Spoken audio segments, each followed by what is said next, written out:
the astrology of this week in less than 3 minutes. On May 6th, Mercury and Aries will be conjunct Chiron. Conjunct means they are touching each other. They are talking to each other. Mercury is a planet of communication, and Chiron is an asteroid and is otherwise known as the wounded healer. It is our deep buried wounds. But there is such a bigger picture to working with Chiron, and that is once you heal these wounds, you heal everyone else around you. Not only do you heal yourself, but it becomes a domino effect of healing. Mercury touching Chiron, the wounded healer, brings these subconscious wounds up to the surface. We are being faced with them. We are having conversations about them. We are being forced to deal with these. So on and around the 6th, there are going to be a lot of hard conversations, a lot of things being brought up to the surface, maybe forcefully too. We don't want to talk about these things. Why do we have to talk about them? Why am I thinking about them? Look at the area in your chart that Aries rules to kind of hint at what these conversations or what these wounds are about. Could be a time where we're feeling a little bit more introspective. We want to turn inward, especially if it's something that's been buried for a hot minute. You could just kind of need a second to kind of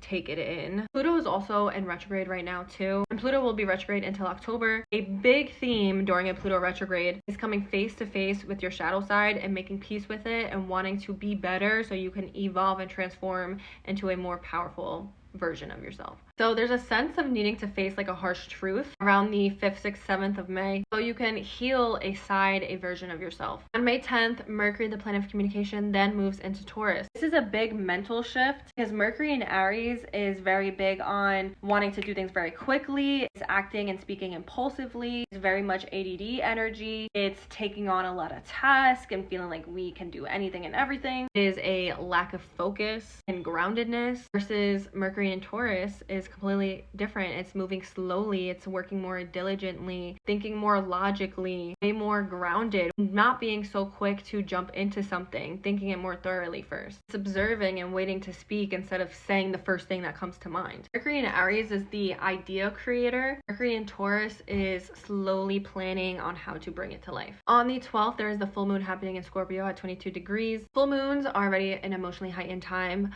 but full moons in Scorpios is that times 10. Moon does not like being in Scorpio, and full moons illuminate deep and dark things. Scorpios are very secretive. Scorpios don't like this.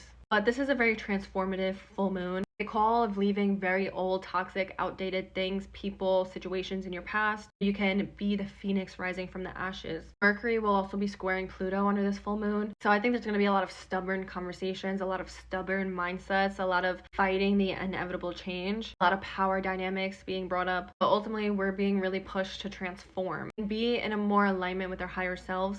This full moon will also be making a harmonious aspect to the North Node in Pisces. You want to be your dream self, you want to live your dream life, and some things gotta go, boo.